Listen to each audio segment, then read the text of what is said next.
निश्चय में उस विद्या को प्रधानता दी गई जो आपको सुख तक ले जाने वाली है। विद्या अमृतम श्नुते, जो अमृतत्व को दे देती है, जीव को जीते जी अमृत बना देती है, अमृतस्य पुत्र इस बोध को करा देती, वो विद्या है। तो विषय की इच्छाएं करे। अब वार्धके मुनि वृत्ति नाम, जहां बुढ़ापा प्रवेश करे, बुढ़ापे में कदम रखे तो मुनि वृत्ति परायण हो जाए। मुनिर्मात्म विनिग्रह का मुनि कौन है? कहा जो आत्म तत्व को जो वर्ण करे, विनिग्रह मोक्ष परायण, मुनिर्मोक्ष परायण, जो मोक्ष परायण हो जाए, मोक्ष के रास्ते का पथिक हो जाए, मोक्ष पथ का पथिक हो जाए। कहा वही बुढ़ापा सार्थक है। बाकी भैया, और मोक्ष का मार्ग देने वाला ज्ञान है, धर्म है और ईश्वर का भजन है। ये तीन चीज। वार्धके मुनि वृत्ति नाम योगे नाम के तनुत्तजाम। योग माने आत्मा का परमात्मा का संयोग, आत्मा का परमात्मा का मिल जाना, आत्मा का परमात्मा में जुड़ जाना, इसका नाम योग है। न नाक बंद करके बैठना योग है, न अलती पलथी साधन लगा के ध्यान धारणा, ये सब साधन है, साध्य नहीं। साध्य है हमारी वृत्ति का परमात्मा में लय हो जाना, वो जैसे हो जाए। मीराबाई को भजन गा के और गिरधर गोपाल में वृत्ति लय हो गई तो उसका भजन साधना बन गया। गोपियों ने माखन बिलोया और गोपाल के लिए कामना की, गोविंद आओ मेरे माखन को चोरी करो, तो स्तेय हो गई, उसका चोरी ही योग बन गया। पर भगवान चोर बनकर के उनके आगे मिले, उन्हें वो लीला गाई गई, स्तेय हो गई, चोरी हो गई। तुच्छ क्रिया है, बड़ी निम्न क्रिया है चोरी, लेकिन वो निम्न क्रिया भी भगवान से जुड़ गई तो वो योग की तरह सिद्धि देने वाली बन गई। तुच्छ से तुच्छ क्रिया भी भगवान से जुड़ जाए तो वो योग बना दे। योगे नान्ते तनुज्जयाम, अपनी वृत्ति को भगवान में जोड़ देवे तो भैया वो परम। अंतिम बात कहते हुए विश्राम दूंगा। 4 बातें हो गई, कंप्लीट हो गया, उद्देश्य पूरा समझ गए। तो हमारा आपका उद्देश्य है कि हमारी चित्त की वृत्ति भगवान में कैसे जुड़े। How can it touch up, जैसे कैसे। बस गोपियां तो गाली दे करके और अपना दिल दे बैठी, मन जोड़ दिया कृष्ण में, और वो योग वृंद के लिए दुर्लभ गति प्राप्त कर। गालियां में, गालियां माध्यम बनी, कृष्ण में मन को जोड़ने वाले, उसका योग अस्तेय योग हो गया, विरह योग हो गया। भागवत के 2 योग विशेष हैं जो और कहीं नहीं मिलेंगे, एक अस्तेय योग और विरह योग। कल्पित ही अस्तेय योग गई, ये कल्पित किया है ब्रज गोपी ने, कहीं किसी गुरु ने नहीं सिखाया। कल्पित ही स्वयं से ही उन्होंने कल्पित किया और अपना चित्त कृष्ण में जोड़ दिया तो योग बन गया चोरी अस्तेय। दूसरा है तीव्रेण विरह योगेन भक्ति पर्युपास्ते।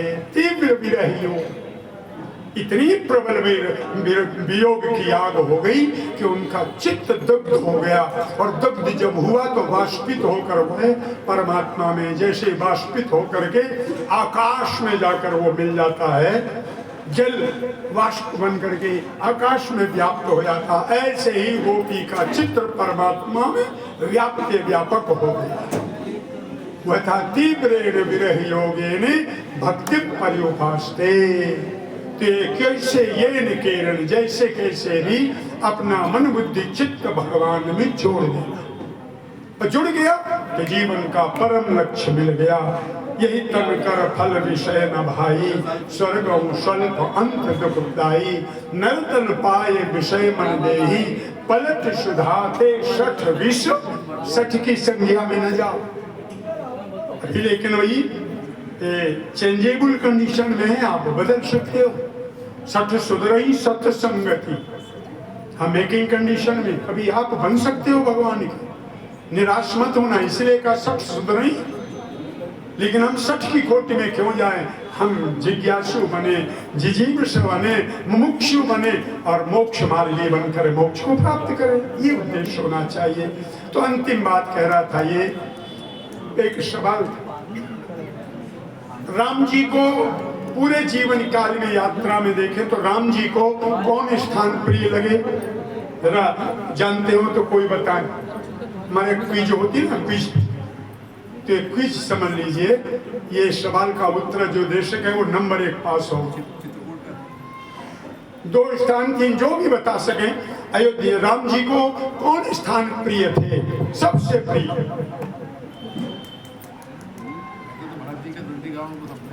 भरत जी का चौनी, राम जी का मैं पूछ रहा हूँ। राम भगवान है, बाकी तो भरत जी हमारे आपके जैसे भक्तों की गोद में। विचार कर लें, और नहीं हो तो मैं ही इशारा करता हूँ। एक तो उन्होंने कहा यद्यपि सब वैकुंठ बसाना, लेकिन अवधपुरी सम प्रिय नहीं सो। यद्यपि वैकुंठ सबने बताया, वेदों ने सब गाया, लेकिन अवधपुरी सम प्रिय सो। अयोध्या जैसा प्रिय मुझे वैकुंठ भी, चित्तकूट चित्त चाह। भगवान का चित्त हमेशा कहाँ रहता है? चित्रकूट में। 2 स्थान हमें मिले हैं जो राम जी को, एक नंबर 1 पे अयोध्या, और दूसरा यदि उनका चित्त कहीं लगता है तो चित्रकूट में लगता है। तो ऐसे ही कन्हैया के लिए नंबर 1 तो उनको वृंदावन, वृंदावनम गोवर्धनम यमुना पिलिनानि च वीक्षोदोत्तमा प्रीति। कृष्ण की यहाँ पर प्रीति है, ये कृष्ण को प्रिय। दूसरा कोई बताए? वृंदावन है, और दूसरा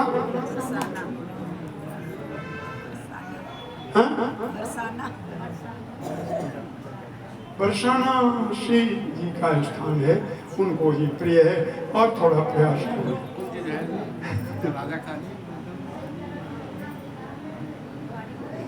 नहीं भाई, कोई ठीक।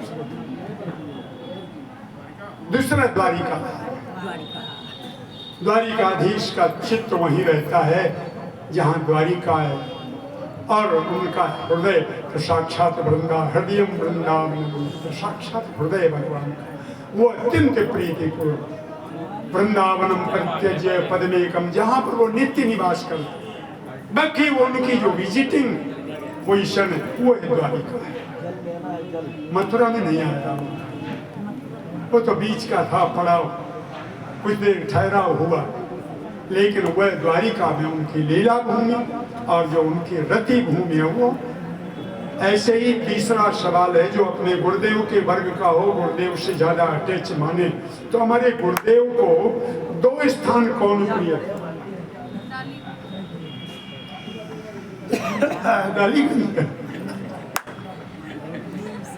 आई काइंडली थैंक फॉर यू, आपके लिए धन्यवाद है। मेरे गुरुदेव के प्रिय स्थानों में एक ये डालीगंज जो उनको अत्यंत प्रिय था। मैं एक संस्मरण सुना के 2 मिनट में, यही से संबद्ध इसलिए मैंने बताने की चेष्टा। एक बार यहीं पर, ये लगभग 76-70 के लगभग की बात है, जब ये डालीगंज यहाँ मोहल्ला हुआ करता था, मनकामेश्वर रोड जो ओरिजिनल था, बड़ी बड़ी यहाँ पर शॉप थी, बहुमंजिली 3 मंजिल 5 मंजिल के मकान यहाँ हुआ करते थे। छोटे जो हुए उनको नहीं मालूम, जो बहुत बुजुर्ग हैं उनको याद होगा जब ये बांध नहीं था और यहाँ पर एक नगर था, यहाँ गोमती किनारे बड़े बड़े भवन बने थे, शॉप बने थे। ये मार्केट था बहुत बड़ा, बांस बल्लियों का, चहली और इन सब का पूरा मार्केट था। जब ये यहाँ बनने को आया तो सारा तो गिरा दिया गया, लेकिन यहाँ आकर के जब इंजीनियर्स रुके और इसको गिराने के लिए बुलडोजर सब खड़े, और महाराज के पास आए कि महाराज जी आप खाली कर दो, इसको गिरा। तो गुरुदेव ने कहा इन लोगों से थोड़ा समय ले लो, सेवा हो रही है, और हम उसके बाद। तो गुरुदेव ने अपने प्यारे 2 लोग उसमें बड़े उनके, क्योंकि वो सत्ता से जुड़े रहते थे। एक चतुर्वेदी, काशी विश्वनाथ चतुर्वेदी, भगवान को याद करने से पहले हनुमान जी को याद किया जाता, तो लखनऊ के वो गुरुदेव के हनुमान थे। दो लोग, एक त्रिवेदी, राम प्यारे त्रिवेदी जी का पुत्र तो आता था, लेकिन वो भी एब्सेंट आज पाया गया, लेकिन अस्वस्थ है, भगवान उनको स्वस्थ करे। राम प्यारे त्रिवेदी उन्होंने बड़ी सेवा की साहित्य के रूप में और किसी प्रकार की, तो राजनीतिक उनके संबंध अच्छे थे, उनका उपयोग उन्होंने परमार्थ के लिए, धर्म के लिए किया। उनको साधुवाद, भगवान के धाम में है, उनको मुक्ति दे भगवान, उनके पुत्र को स्वस्थ आयुष्य दे। उनको और चतुर्वेदी जी को याद किया कि आप जल्दी से कोई उपक्रम करिए कोई, तो उनके गुरुदेव के शिष्य थे दो, उस समय तत्कालीन राजनीति में पदाधिकारी या मंत्री थे, प्रोफेसर वासुदेव जी, वासुदेव सिंह जी और एक सुरेंद्र सिंह। इन दोनों लोगों को कहा, और यदि हो सके तो मुख्यमंत्री जी उनसे संपर्क करो, ये 2 घंटे का समय मिला, इतने में ही व्यवस्था करनी। वो लोग दौड़े, धावक थे, गुरुदेव की गाड़ी जीप उसमें चलते थे, गुरुदेव जीप लेकर के दौड़े और उन्होंने वासुदेव प्रभु मनुष्य मैं चलता हूँ। फिर उन्होंने बताया कि महाराज जी की इच्छा है कि मुख्यमंत्री उषण श्रीपद जी मिश्र का, मिश्रा जी से कॉन्टेक्ट कोई गुरुदेव मिलना चाहते और अपनी बात करना चाहते। तो उन्होंने प्रोफेसर साहब ने वहीं से फोन लगाया, तो मुख्यमंत्री से मंत्रियों के जो संबंध होते हैं, उन्होंने बातचीत हुई और उन्होंने व्यक्त किया कि महाराज जी आपसे मिलना चाहे। उन्होंने कहा मैं 1-2 घंटे में, तो उन्होंने कहा परिस्थिति ये है, इस नाते मिलना चाहते। तो उन्होंने कहा कि उसको मैं रोक देता हूँ और फिर मैं स्वयं महाराज जी के पास जाऊँ, मैं यहाँ नहीं। और श्रीपद जी मिश्र 2 घंटे बाद उनको जो उनका अपना प्रोटोकॉल होता है वो पूर्ण किया और वो आए। यहीं पर बैठ के इसी जगह पर ही जहाँ आज मंदिर है नैमिषनाथ विराज रहे, गुरुदेव ने वो आए, यहाँ पर सत्कार हुआ, मुख्यमंत्री आया तो कोई सारा डीएम सारा सत्ता सब हो। महाराज जी से उन्होंने हाथ जोड़ा, महाराज उसमें महानगर डेवलप हो रहा था, नींव पड़ रही थी महानगर गोमती नगर की। तो उन्होंने कहा दोनों जगह का ऑफर किया कि महाराज जी आप चाहें तो चाहे गोमती नगर चाहे महानगर में, क्यों गोमती नगर लगभग डेवलप होने लगा था और महानगर की अभी केवल फाउंडेशन नींव रख रहे थे, हाँ कुछ नहीं। कब जितनी जमीन यहाँ है 7 बीघे के लगभग यहाँ जमीन थी जो रजिस्टर्ड राष्ट्रीय शिक्षा समिति के, तो अंत में कहा कि उतनी जगह आप वहाँ ले लीजिए और जितना बना है इतना निर्माण हम गवर्नमेंट से करा के आप। तो गुरुदेव ने बड़ा सुंदर, गुरुदेव ने कहा कि ठीक है मिश्रा जी। तो उन्होंने कहा महाराज मिश्रा नहीं, मुझे आप अपना सेवक कहें तो अच्छा। तो उन्होंने अच्छा श्रीपद का, वो बड़े प्रसन्न उठ के प्रणाम किया, कहा ये ठीक है। कहा अच्छा है ये श्रीपति, ये बताओ यहाँ जो भक्तों की चरण रज पड़ी वो कहाँ से ला? बेशक यहाँ से कई गुना है महानगर, कई गुना महंगा है, सुंदर है, सजा हुआ, लेकिन यहाँ जो भक्तों की रज है वो कहाँ से लाओ? मिश्र जी के आंखों में आंसू आ गए। उनका बस महाराज अब मुझको ही, और उन्होंने तुरंत वहीं बैठे बैठे आदेश किया। श्रीपद जी मिश्र ने वहीं फाइल मंगाया एक्सचेंज से और तुरंत सिग्नेचर किए, कहा कि इसको एग्जाम करिए, जितना निर्माण है ये सदा रहेगा। अब वो फाइल ढूंढना वो बात अलग, आप नहीं या बाद में जो प्रबंध तंत्र नहीं कर पाया, लेकिन महापुरुष का इसी स्थान से प्रेम का एक कारण बता रहा हूं, प्रमाण जिसने अपनी पूरी महत्ता दांव पे लगा दी। कभी किसी से एक क्षण के लिए, पैसे के लिए किसी को जब उन्होंने कोई सिफारिश नहीं, कोई निवेदन नहीं, यदि कोई व्यवस्था लेकर गया तो उसको भी उन्होंने डिनाई किया। गवर्नर थे से दूसरे गवर्नर साउथ इंडियन थे,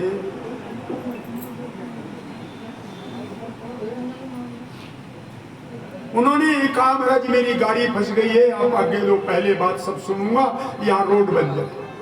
गुरुदेव ने कहा नहीं गवर्नर साहब, यहाँ जितना ध्रुव है इतना ही ध्रुव होना चाहिए, यहाँ सब वाहन से आने लगे तो सैलानियों का अड्डा बन जाएगा, इसलिए यहाँ पर गाड़ी नहीं आवे।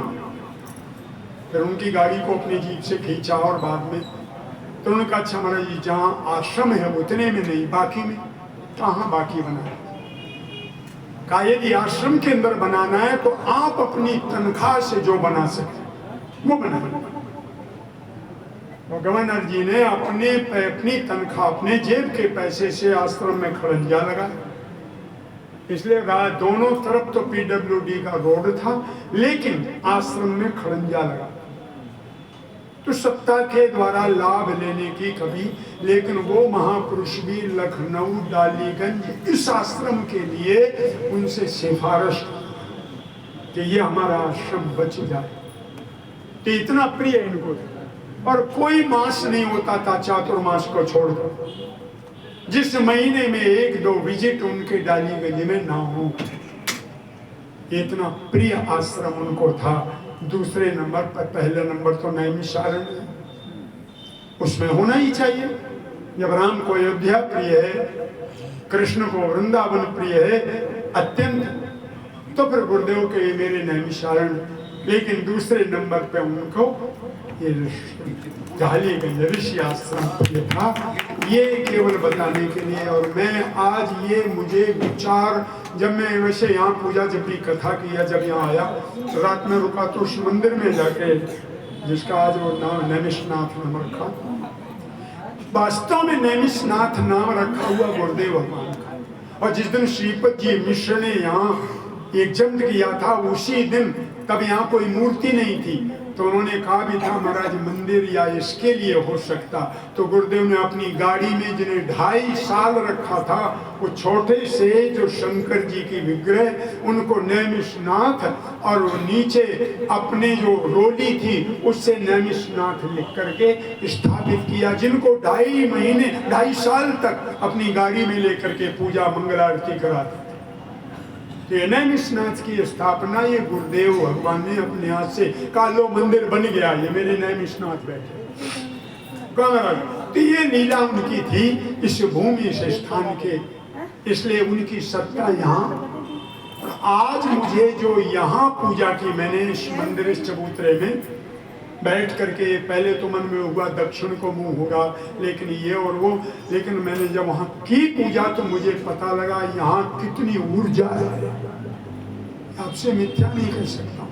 मेरे जीवन के कुछ कभी 1-2 अनुभव हैं, उनमें से एक ही अनुभव आज मेरा कि यहाँ मुझे प्रत्यक्ष अपने इष्ट देव के साक्षात विग्रह के नहीं, ध्यान में पूजा काल में ध्यान में इष्ट का विग्रह आना, मूर्ति आना अलग चीज नहीं, मुझे प्रत्यक्ष अनुभूति में आए, हृदय भरी आया।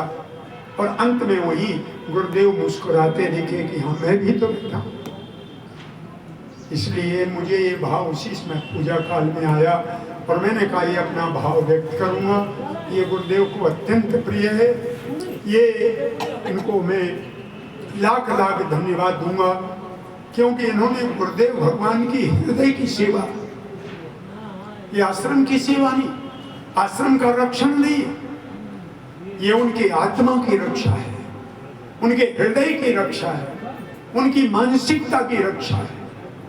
और इसका रक्षण, इसका पोषण, उनको लाख लाख धन्यवाद देते हुए अनिल जी को, मैं इनको अपने छोटे भाई होने के नाते से, और मुझे जब बहुत ये महाराज जी कहते तो मुझे लगता है इसने मुझे दूर कर दिया। मेरा नाम मुझे लोग प्राय भैया जी कहते, ये बाद में तो भैया जी कहता, लेकिन मंच पे महाराज जी कह देता तो लगता है इससे गाली दे दिया उसने।